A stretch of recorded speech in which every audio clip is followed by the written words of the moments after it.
राजा विक्रमादित्य के शासनकाल में एक किला अपनी खूबसूरती के साथ साथ अपनी खौफनाक कहानियों के लिए भी मशहूर था। इस किले की सुरक्षा एक खतरनाक राक्षस करता था, जिसका सिर इंसान का, शरीर शेर का और पूंछ बिच्छू जैसी थी। लेकिन इसके अलावा किले के अंदर एक और राज था।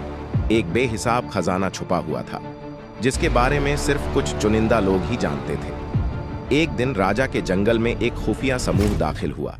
ये लोग आम नहीं थे, बल्कि खजाने के खतरनाक चोरों का समूह था। इनके सरदार काला नाग एक चालाक और निर्दयी चोर थे, जिन्होंने अपनी पूरी जिंदगी खजाने चुराने में बिता दी थी। काला नाग और उसकी गैंग को किले के खजाने के बारे में पता चला और उन्होंने इसे चुराने का प्लान बना लिया।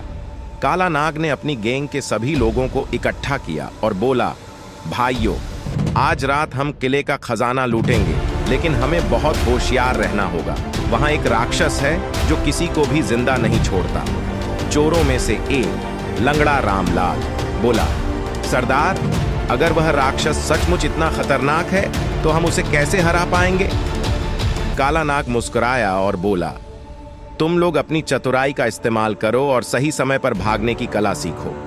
अगर सब कुछ ठीक रहा तो हम खजाना ले लेंगे और राजा के साम्राज्य में हम सभी अमीर बन जाएंगे। इसी बीच राजकुमारी लीला को खजाने और राक्षस के बारे में जिज्ञासा हुई, इसलिए उसने अपने पिता से अनुमति लेकर जादूगर डंबलडोर के साथ किले की ओर रवाना होने का निर्णय लिया। राजा विक्रमादित्य ने उसे चेतावनी दी कि किले में जाना खतरनाक हो सकता है, लेकिन लीला के दृढ़ संकल्प को देखते हुए उन्होंने अनुमति दे दी। जैसे ही लीला और डंबलडोर किले में पहुंचे, उन्होंने महसूस किया कि वहां किसी और के कदमों के निशान भी हैं। जादूगर डंबलडोर ने हैरान होकर कहा, लगता है हम अकेले नहीं हैं। लीला ने कहा, यह जरूर चोरों का समूह है जो खजाने पर नजर रखे हुए है। हमें बहुत होशियार रहना होगा। किले के बड़े हॉल में पहुंचते ही चोरों का समूह, लीला, जादूगर डंबलडोर और राक्षस सभी आमने सामने आ गए। काला नाग ने खजाने पर कब्जा करने के लिए अपने साथियों को आदेश दिया, जल्दी करो, खजाना समेट लो और पतली गली से निकलो।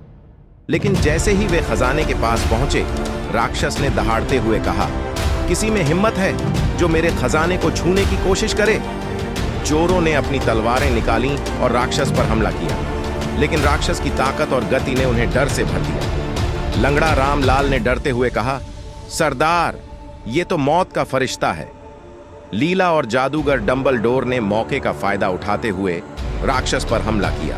लीला ने कहा, काला नाग, अगर तुम यह खजाना लूटने से बाज आ जाओ तो हम तुम्हें जाने देंगे, वरना तुम्हारी खैर नहीं। काला नाग ने हंसी के साथ जवाब दिया, तुम हमें कैसे रोक सकती हो राजकुमारी? यह खजाना आज हमारा है। अब एक तरफ लीला और जादूगर डंबलडोर थे और दूसरी तरफ चोरों की गैंग और राक्षस। लीला ने जादूगर को इशारा किया और डंबलडोर ने अपना जादुई मंत्र पढ़ा। एक रोशनी का गोला राक्षस की आंखों पर पड़ा और उसे कुछ समय के लिए अंधा कर दिया।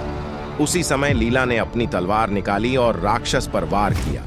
काला नाग और उसकी गैंग लीला और डंबलडोर को देखकर घबराए, लेकिन काला नाग ने हार मानने से इनकार कर दिया और बोला, मैं तुम सबको खत्म करके ही यहां से जाऊंगा। लीला और राक्षस के बीच भयंकर युद्ध जारी रहा। आखिरकार जादूगर डंबलडोर ने अपने आखिरी मंत्र से राक्षस को जंजीरों में बांध दिया और लीला ने अपनी तलवार से उसे खत्म कर दिया। जैसे ही राक्षस समाप्त हुआ, किले में सभी ने राहत की सांस ली। काला नाग और उसकी गैंग को पकड़ लिया गया और राजा के दरबार में पेश किया गया। राजा विक्रमादित्य ने काला नाग से कहा, तुम्हारा लालच और चोरी की आदत तुम्हें तबाह कर गई और अब तुम्हें अपने किए की सजा मिलेगी। अगर आपको हमारा वीडियो पसंद आता है तो कृपया हमारे चैनल को सब्सक्राइब करें।